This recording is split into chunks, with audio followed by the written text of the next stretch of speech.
Hello guys, in this video I am going to show you how to get directions of a particular restaurant that you have searched for on the Yelp application. But first I just want to mention, don't forget to subscribe to my channel, because at 10,000 subscribers I am going to show you my whole YouTube revenue statistics and growth strategy, how to make money online. Now let's jump into it. First of all, open the application on your phone, and then you should tap on the search bar down below and click on restaurants, and then type in your location down below.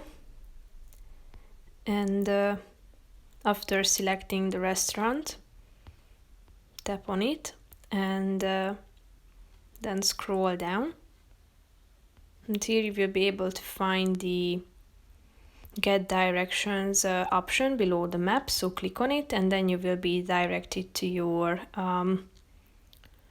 Apple Maps or Google Maps application, and then you will be able to check it out on the map and get the directions how you can get there. So basically that's it for this video, guys. See you in the next one. Bye bye.